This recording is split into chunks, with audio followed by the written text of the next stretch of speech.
Jumpa dengan saya, Sun Yahya.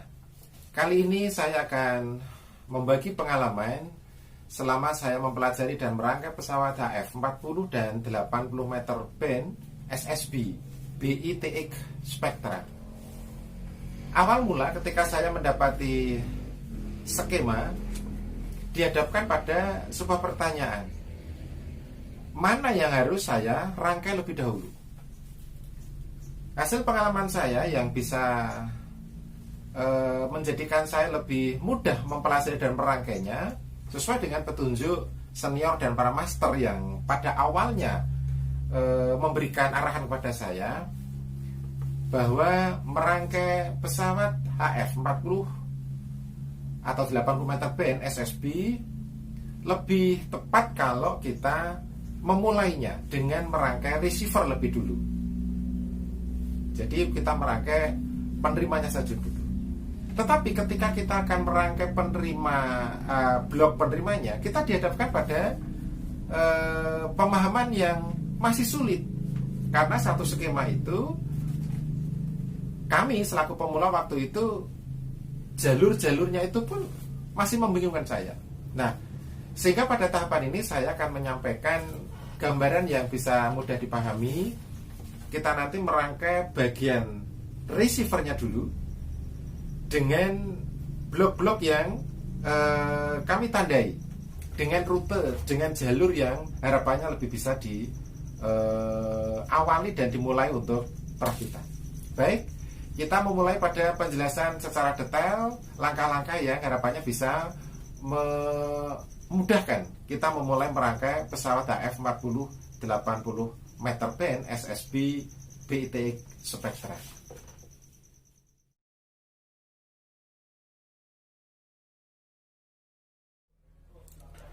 Saat menghadapi skema, ada skema BITX Spectra 2 band. Saat mula dulu saya ketika mengawali mempelajari, saya merasa agak kebingungan. Skema yang saya baca, rangkaian mana dulu yang harus kami rangkai pada waktu itu. Karena jalur tiap-tiap blok saya sendiri masih merasa kesulitan memahaminya. Nah, sehingga pada pengalaman itu akhirnya saya buat dua warna. Ini sudah saya kasih warna yang jalur merah. Ini adalah jalur yang receiver, radio penerima. Sedangkan yang tidak saya kasih warna adalah rangkaian transmitter pemancarnya. Nah, dari sini kita akan mempelajari. Jadi titik pertama yang signal yang masuk adalah dari anten. Ini dari anten. Kemudian di sini ada anten, maksudnya titik jalur ke anten, ya. Kemudian di sini ada rangkaian BPF, band pass filter. Kemudian masuk di sini ada penguat RF. Ini transistor penguat RF. Kemudian masuk lagi di sini ada rangkaian mixer. Ini ya, mixer. Di sini ada dua input, satu dari ini ya, RF, kemudian satu dari osilator atau DDS. Ini DDS-nya, di sini penguat RF, di sini mixer, rangkaian mixer, ada dua lilitan ini. Kemudian di sini ada penguat IF. Ada penguat IF ini, penguat IF pertama. Kemudian di sini ada filter. Ada kristal, ada 4 biji, ada 4 kristal di sini. Kemudian di sini ada penguat IF kedua. Di sini. Kemudian masuk di sini ada rangkaian lagi, di sini ada rangkaian balance modulator. Kemudian jalur ke sini ada ada rangkaian yang harus nyambung, di sini ada BFO. Kemudian jalur ke sini adalah jalur di bloknya power amplifier. Ini jalur yang receivernya, jalur radio penerimanya. Sedangkan warna yang tidak saya kasih warna merah, yakni warna hitam di sini adalah rangkaian pemancarnya. Rangkaian pemancarnya, jadi dibalik, kalau receiver ini dari anten kemudian menuju ke power amplifier, rangkaian pemancarnya ini dari sini dari kondensor, di sini mic kondensor. Ini ada penguatan di sini ya, preamp di sini. Kemudian masuk di balon modulator. Ini sudah tadi ada rangkaian ini ada PF juga. Kemudian di sini ketika memancar di sini ada penguatan yang warna hitam ini, yang warna hitam ini, kemudian kristal dan seterusnya. Kemudian di sini ke titik anten, penguatan titik anten. Ini yang pemancarnya. Nah, pada tahapan awal ketika merangkai pesawat AF 40 atau 80 meter band SSB yang saya alami dulu atas petunjuk para senior dan juga master RF, bahwa untuk merakit pesawat SSB kita, kalau tadi sudah dipahami jalur yang merah adalah jalur radio, ini yang harus kita kerjakan dulu. Jadi dikerjakan satu tahapan, yakni mengerjakan radio penerima. Sudah saya jelaskan tadi bahwa titik-titik dari mulai anten ini sampai kita dengarkan lewat power amplifier. Tapi untuk perakitan dibalik, merakit lebih dulu adalah rangkaian power amplifier di sini. Ini rangkaian amplifier. Ini menggunakan IC TDA 2002 atau 2003 di sini. Ini IC-nya. Ya, ini harus kita rangkai dulu sampai normal, berfungsi normal. Penguat amplifier ini harus bekerja normal. Di sini ada yang bisa kita eksplor, ada yang kita pelajari. Di sini ada 15 nano kapasitor ini. Kapasitor 15 nano ini kalau dimainkan, kalau menginginkan audio yang soft, audio yang middle-nya tidak terlalu kuat, mid high-nya tidak terlalu kuat, inginnya lebih soft, maka 15 nano ini dibesarkan, bisa di 20, nanti didengarkan sesuai dengan selera. Tetapi kalau ingin mid high-nya lebih dominan, maka 15 nano ini diperkecil, atau yang standar saja ini di 15 nano dipasang, ini sudah standar ini. Nanti kita mainkan kalau pengen sesuai dengan selera kita, ya. Kalau ini sudah normal, rangkaiannya sudah normal, dipasang speaker, dikasih tegangan, kemudian inputnya deteksi, sudah ada sinyal, ada suara, jadi denyut suara itu normal, linear, maka ini dianggap sudah selesai tahapan ini. Jadi kita kerjakan pertama dulu adalah ini, karena nanti untuk ngecek sampai di sini ini dari power amplifier. Sekali lagi, tahapan awal kita merangkai radio penerimanya, jalur sudah saya tandai ini, ya. Kemudian untuk memulai merangkainya pada tahapan yang pertama adalah power amplifier di sini nih, ya. Kemudian dicari jalurnya, disesuaikan dengan PCB-nya misalnya, ya. Disesuaikan dengan PCB. Jadi kalau power amplifier itu ada di sini nih, ada di sini, ya, ada di sini nih, di sini nih. Silau ndak ini, ini di sini nih ya, di sini, ini rangkaiannya. Kemudian kalau ini sudah normal, maka tahapan berikutnya kita merangkai di sini. Nah, ini kita rangkai BFO. Ini rangkaian BFO. Kalau di PCB ini di sini nih, di sini ya, di sini di rangkaian ini rangkaian BFO. Ada kristal, ada lilitan. Ada 2 transistor, ada 3 transistor ya. 1 2 3 ya, ada 3 transistor ini. Ini dikerjakan atau di 2 saja ini. Ini rangkaian untuk USB dan LSB. Nah, dilengkap lengkap juga lebih bagus ya. Ini BFO ya. BFO dicek di outnya BFO nanti dengan probe. Jadi kalau sudah bekerja maka akan muncul sinyal. Ya, sinyal sukul karena ada frekuensi counter. Kita bisa ngecek frekuensinya sesuai belum dengan yang dikehendaki. Ini rangkaian BFO-nya, ya. Kemudian ketika power sudah, BFO sudah dicek sudah normal, di sini sudah mengeluarkan signal. Berikutnya kita rangkai balance modulator di sini. Ya, kalau di PCB itu di sini. Nah, ini ada lilitannya ini. Ya, ini balance modulator ini.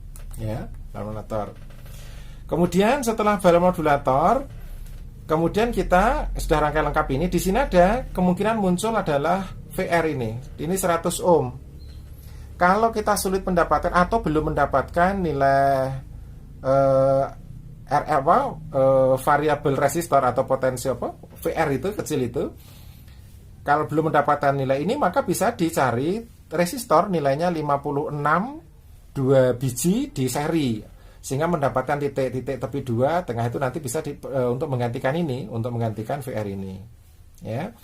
Kemudian kalau di sini ada trimmer kapasitor 30 pf, kalau seandainya belum didapatkan trimmer kapasitor, maka bisa dipakai kapasitor keramik yang nilainya sekitar 30 pf, ya, sekitar 30 pf.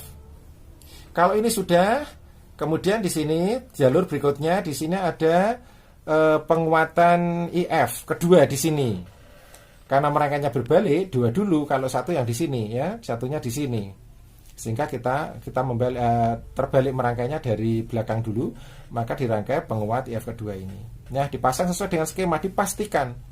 Kemudian di sini tegangannya juga, jalur tegangannya 100 ohm dan sebagainya.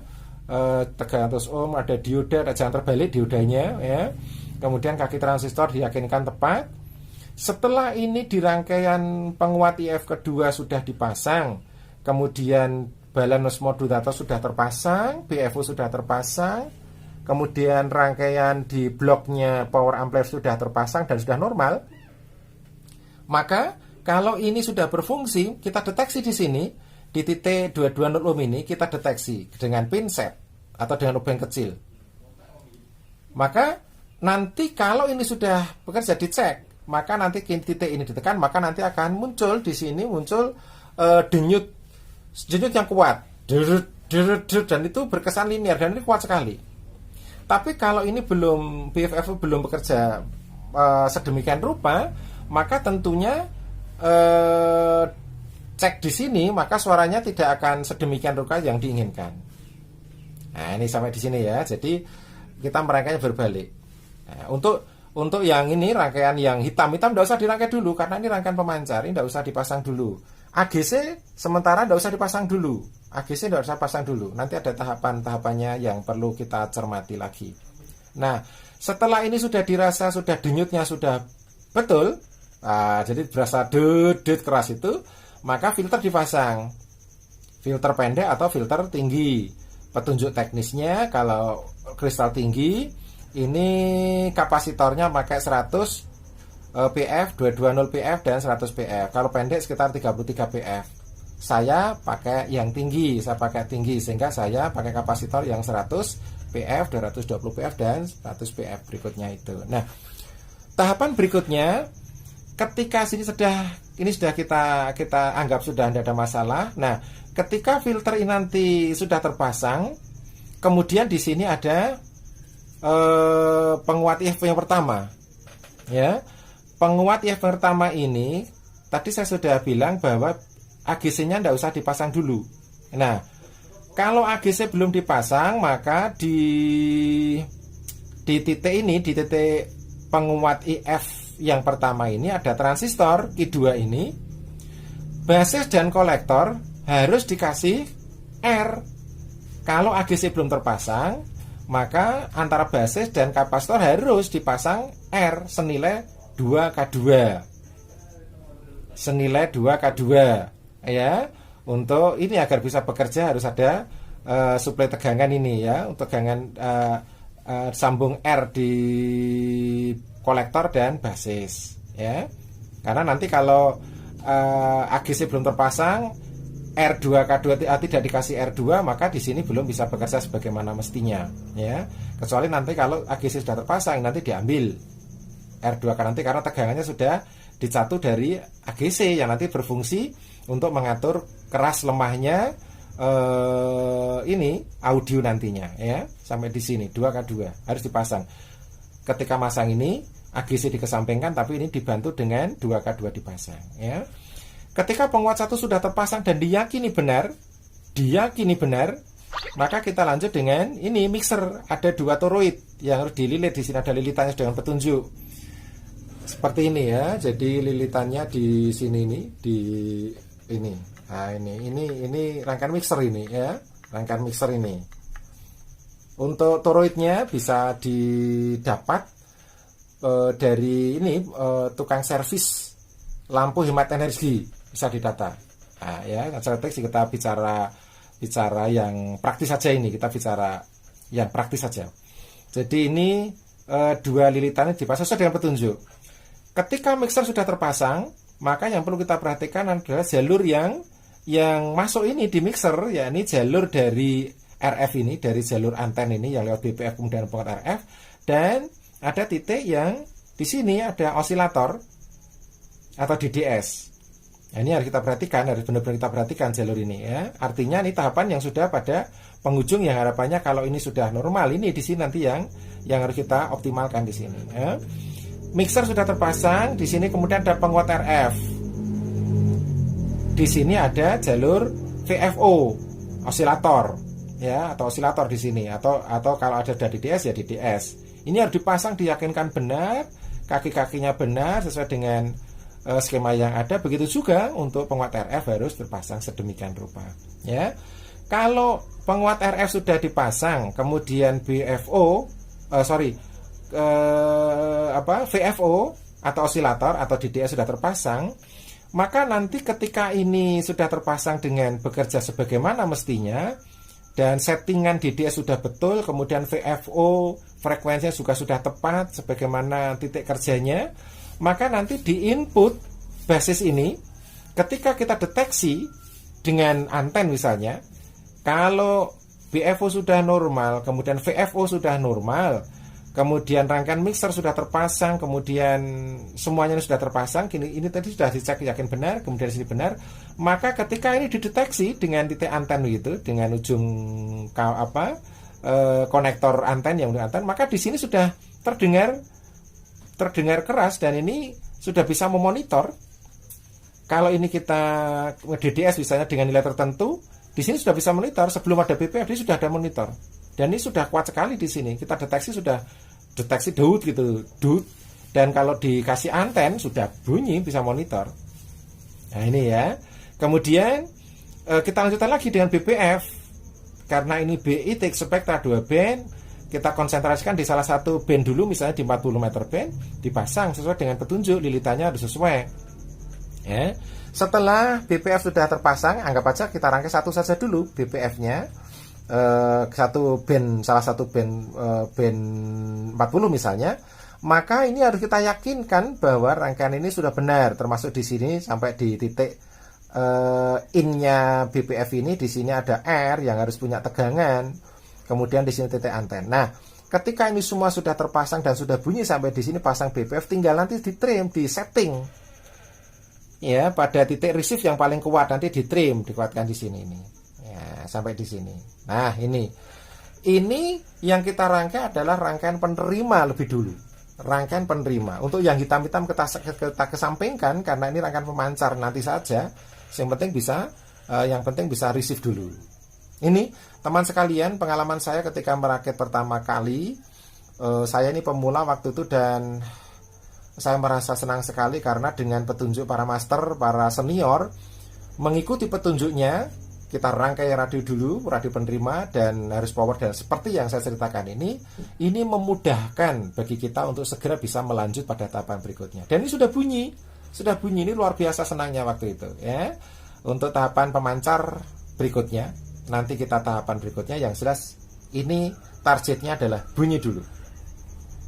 Dan nanti masih ada banyak tahapan, mau soft tadi ini, kemudian pengen peka atau soft.